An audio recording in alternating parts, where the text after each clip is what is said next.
오늘 저희가 21장 1절에서 10절까지 읽었는데요.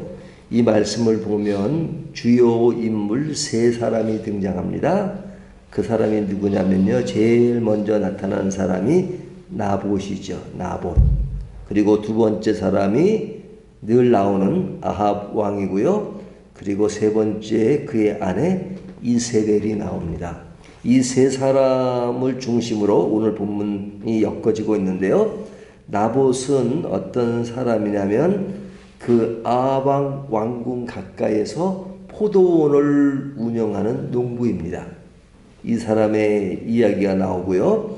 그 다음에 아합 왕은 너무 잘 아시는 것처럼 이스라엘 왕이고 그 나라를 이렇게 통치하는 사람이죠. 근데 그의 캐릭터를 보면 악한 왕으로 알려졌지만 그의 성격 자체는 이 포악하거나 물불을 가리지 않는 다혈질적인 성격은 아닌 것 같아요.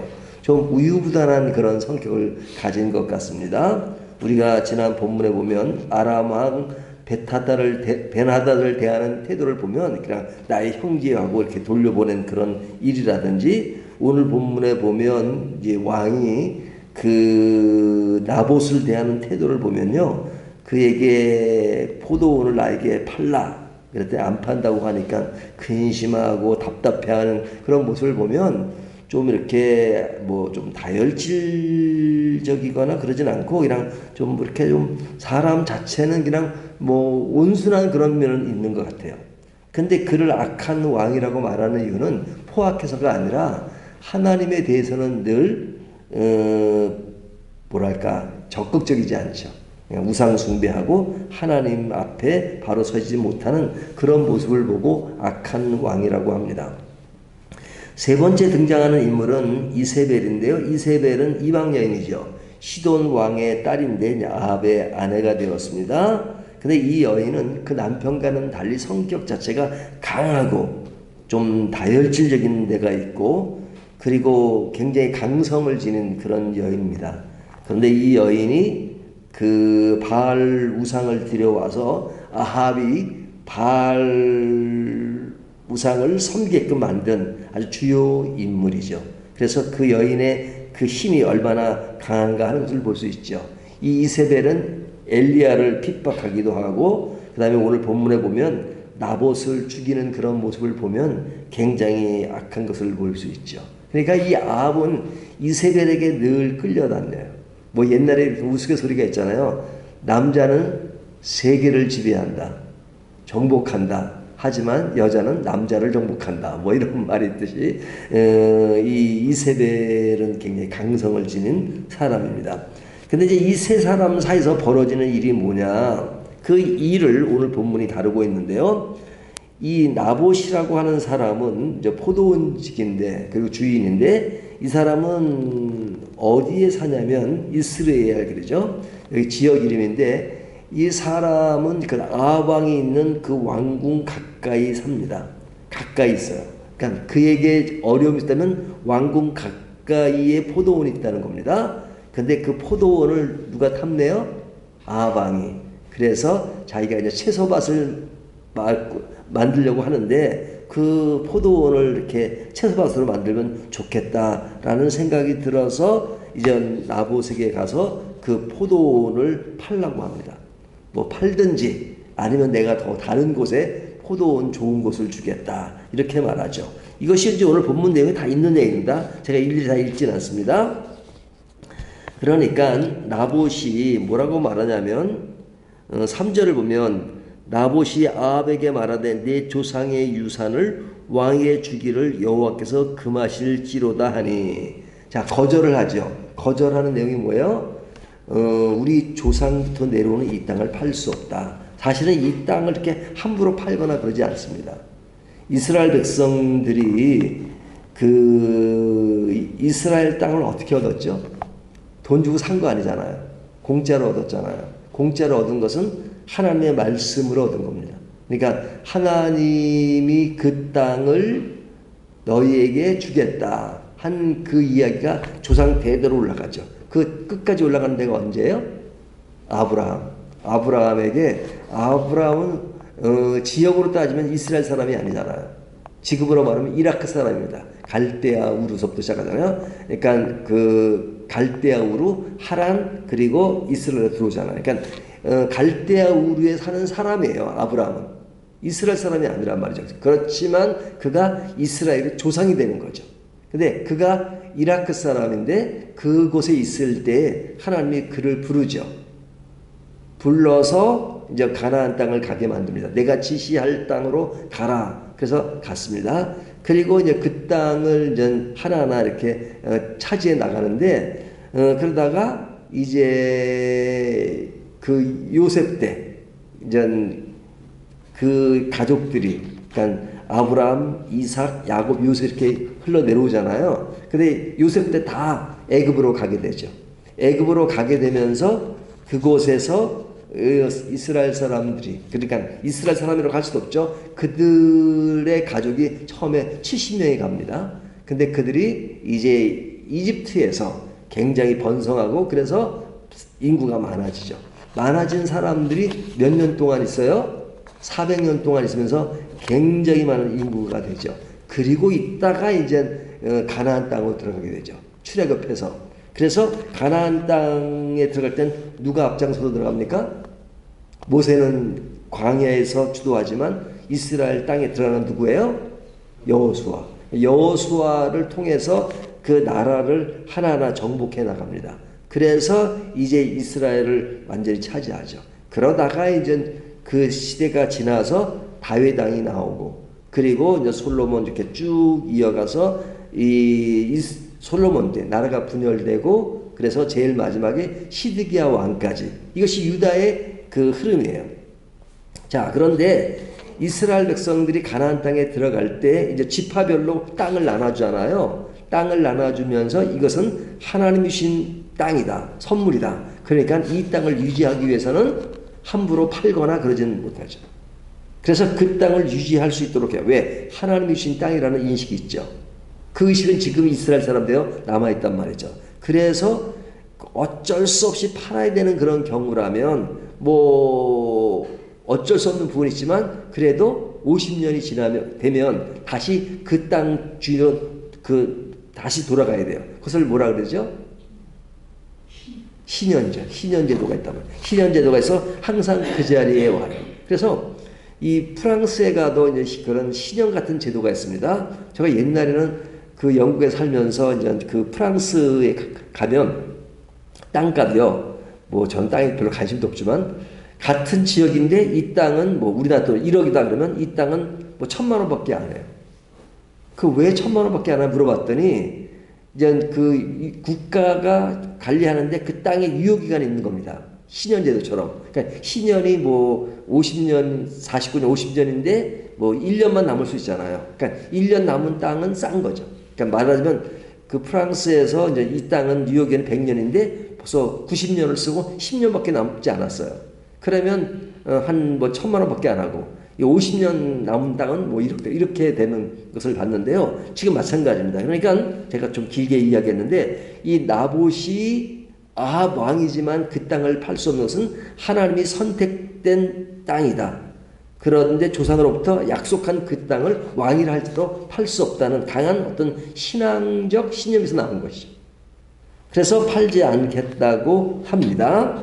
자, 그러니까 그 일로 인해서 이 아합 왕이 근심하고 답답하고 식사도 못한다고 이렇게 이야기하죠. 4절을 볼까요? 이스라엘 사람 나봇이 아합에게 대답하여 이르기를 내 조상의 이상을 왕께 줄 수 없다 하므로 아합이 근심하고 답답하여 왕궁으로 돌아가 침상에 누워 얼굴을 돌리고 식사를 아니하니. 이거 보면은 굉장히 우유부단한 성격이죠. 뭐 그냥 왕인데 뭐 다 자기 것이라도 가온이 아닌데 뭐 이런 거 땅을 충분히 있을 텐데도 이것을 보면 좀 그런 모습이 나옵니다. 자, 이러니까 이제 이런 모습을 본 그 이세벨이 어떤 태도를 취하냐면 왕에게 그렇게 말합니다. 7절 그의 아내 이세벨이 그에게 이르되 왕이 지금 이스라엘 나라를 다스리시나이까 일어나 식사를 하시고 마음을 즐겁게 하소서 그러죠. 당신이 이스라엘 왕이면 뭐 이런 거 가지고 뭐 근심하느냐 하는 거죠. 왕이면 모든 것을 다 할 수 있는 게 아니냐 하는 그런 권력에 대한 그릇된 생각을 가지고 있는 거죠. 힘이면 다 된다. 당신이 모든 힘을 다 가진 왕인데 뭐 이까진 거 가지고 염려하느냐. 힘이면 다 된다는 논리를 가지고 있죠. 그러면서 하는 말이 당신이 못하면 내가 하겠소 하고 그 일을 꾸미는 것이 뭐예요? 9절. 그 편지 사연에 이르기를 하면서 앞에 보면 그 편지를 씁니다. 그래서 누구에게 보내냐면 그 당시에 그 나봇이 사는 지역의 원로들에게 편지를 보내요. 그 편지 보내는 내용이 뭐냐면 금식을 선포하고 그 지역에 이제 금식을 선포하고 금식은 그 안 좋은 일이 생겼기 때문에 금식을 선포하게 하고 나봇을 백성 가운데 높이 앉힌 후에 9절입니다. 10절 불량배 두 사람을 그 앞에 마주 앉히고 그에 대하여 증거하기를 내가 하나님과 왕을 저주하였다 하게 하고 곧 그를 끌어나가서 돌로 쳐 죽이라 하였더라. 그러니까 누명을 씌우는 거죠. 예? 그러니까 금식 선포하고 지금 안 좋은 일이 있는데 그 안 좋은 일이 뭐냐? 하나님과 왕을 지금 안 좋게 얘기하는 그 사람이 있다. 그 사람이 누구냐? 나봇이다. 근데 증인 두 사람이 있어야 되는 것이 율법이잖아요. 그러니까 불량배 두 사람을 만들어가지고 그에게 증언을 그 사람이 그런 왕과 하나님을 저주했다. 뭐 이런 얘기를 하게 함으로써 그를 돌로 쳐 죽이게 하는 그 일을 누가 꾸미는 거예요? 이세벨이. 그러니까 이것이 얼마나 악한 일이에요? 이것이 오늘 본문 전체의 내용입니다. 그러니까 오늘 본문 속에서 보여주는 그 교훈이 뭐냐? 이세벨의 그 악행은 인간으로서 가져야 될 기본 자세로부터 완전히 이탈된 것이죠. 이랬으면 안 되는 거잖아요. 힘으로 남의 것을 탈취하는 것은 뭐예요? 강도잖아요. 근데 그 강도짓을 하는 겁니다.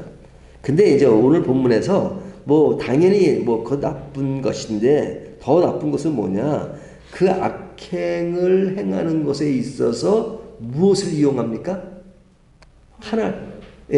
하나님을 이용하잖아요. 그 말은 오늘 본문에 눈에 띄는 겁니다. 뭐라고 얘기하냐면 그 나봇이 하나님과 왕을 저주했다. 그 명목으로 그를 죽이는 거잖아요. 억울하게. 이를 꾸며서. 그러니까 그것에 하나님을 이용하는 겁니다. 이 이세벨은 우상 숭배에 아주 강한 여자잖아요. 바알신을 가져와 가지고 아합으로 하여금 바알신을 믿게 했던 그 여인인데 이 여인이 하나님에 대한 관심이 없잖아요. 근데 이럴 때는 하나님을 이용해서 그를 죽이는 그런 일을 행하잖아요. 그러니까 하나님을 자기 입맛에 맞게 이용하는 겁니다.